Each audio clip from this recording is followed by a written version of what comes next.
Amelia had always been adventurous and loved exploring the great outdoors. So it wasn't unusual for her family and friends to hear that she was planning a solo camping trip in Yellowstone National Park. However, as the days passed with no word from her, they began to worry. When park rangers searched her campsite, they discovered her tent abandoned and all her belongings untouched. A large footprint found nearby suggested that something, like a local bear with massive feet, had been in the area.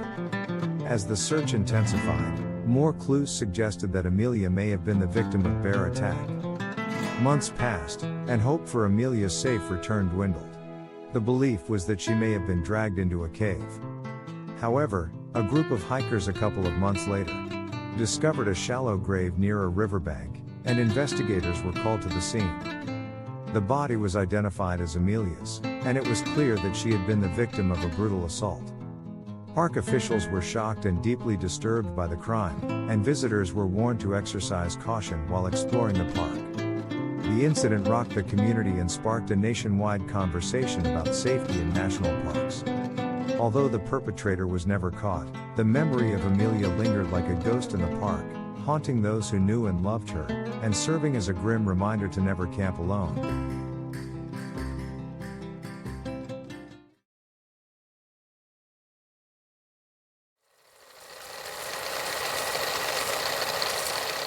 The sun had set and the stars had started to twinkle in the sky when Sam started his hike in Glacier National Forest.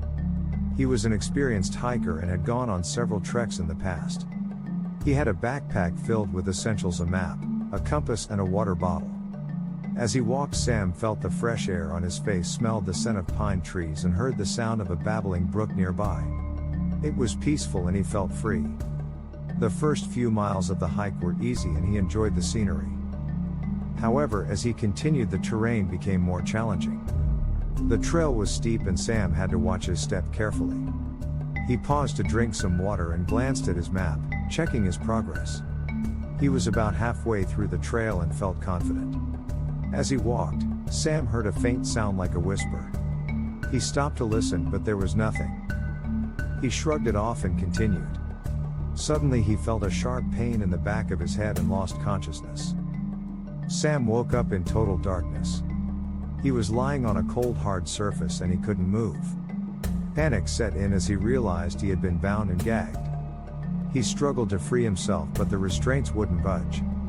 He heard a door creak open and a dim light revealed a figure walking towards him. The person wore a mask and Sam couldn't make out any features. Fear filled his chest as he wondered if he was going to die. The figure stopped in front of him and spoke in a low, indiscernible voice. Sam couldn't understand what the person was saying, but the tone was threatening. Days and weeks passed and Sam lost all track of time. He was fed sporadically and allowed to use a small bathroom. The kidnapper didn't speak much and always wore a mask, so Sam had no idea who the person was. He tried to escape a few times, but the kidnapper always caught him and punished him severely.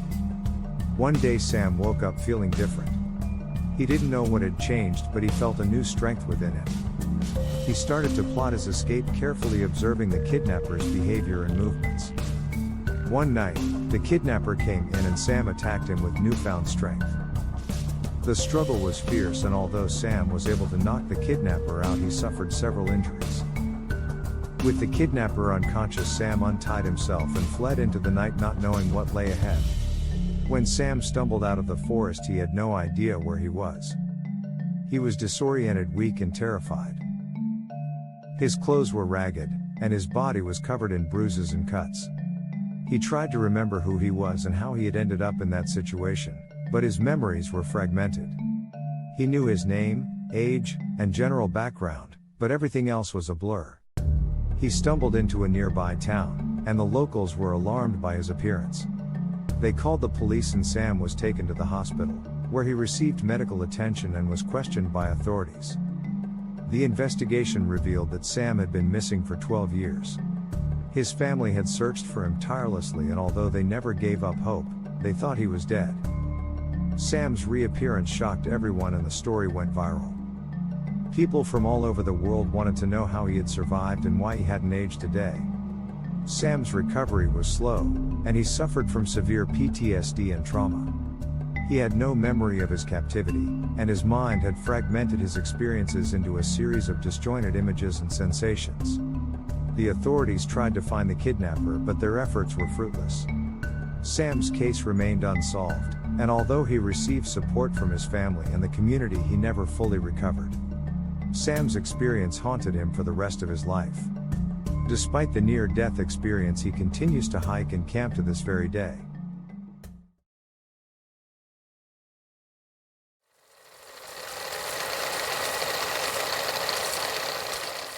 It was supposed to be a fun and adventurous trip to Moab National Park for a group of friends. Aaron, Tara, Zubin, and Sam had planned this trip for months, but little did they know, it would become a nightmare. As they were driving their well-built Jeep Gladiator and Toyota through the canyons, they came across an old abandoned cabin. With excitement in their hearts, they decided to explore it. As they entered the cabin, they noticed a strange odor and felt a chilling breeze. Suddenly, they heard a strange noise coming from upstairs. It was as if someone was dragging a heavy object across the floorboards. Zubin followed the noise, but as soon as he reached the top of the stairs, he disappeared. Tara, Aaron, and Sam searched for Zubin but found no trace of him. They searched the cabin and found a strange book that appeared to be written in a language they had never seen before. As they started to read the book, they began to feel lightheaded and dizzy. The next thing they knew, they were no longer in the cabin but in a dark and eerie dimension. They were being chased by strange creatures, and they could not find any signs of Zubin. The group stumbled upon an old well and could hear Zubin's voice calling from inside. They lowered themselves down the well into a dark and damp tunnel. As they walked, they saw what appeared to be human bones scattered throughout the tunnel. Finally, they found Zubin, but he was not the same. He was pale and lifeless and had been possessed by an evil spirit. The group realized that they had unknowingly released an ancient spirit that had been trapped in the cabin for centuries. Tara, Aaron, and Sam knew they had to leave the tunnel before the spirits caught up to them. As they climbed up the well's rope, the spirits grabbed hold of them. They were almost pulled back into the dark and eerie dimension but managed to free themselves from the grip of the spirits. The group escaped the tunnel and managed to find their way back to their Jeep Gladiator and Toyota. They quickly drove away from the cabin and never spoke of the incident again.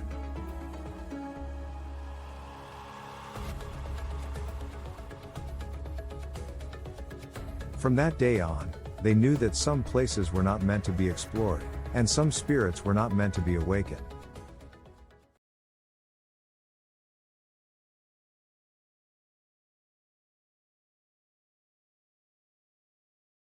The Johnson family had been planning their summer trip to Moab National Park for over a year. The father, mother, and 2 young children were excited for the adventure of exploring the rugged wilderness. But when they arrived, things quickly took a turn for the worse. The family went on a hike that was marked as easy on the trail map, but they soon found themselves lost and disoriented in the wilderness. Despite their best efforts to find their way back, the Johnsons were unable to navigate the treacherous terrain. As the days turned into weeks, rescue crews frantically searched for the missing family, but to no avail. Months passed, and there was still no sign of the Johnsons. Some began to speculate that they might have been abducted or even killed by some unknown force in the park. Others believed that they had simply succumbed to the harsh climate and dwindling food supplies. As the anniversary of their disappearance approached, the Johnsons' relatives held a candlelight vigil in their honor. But as they stood in the darkness, a chilling feeling crept over them. It was as if they could feel the family's presence still lingering in the park, lost forever in the maze of canyons and rock formations.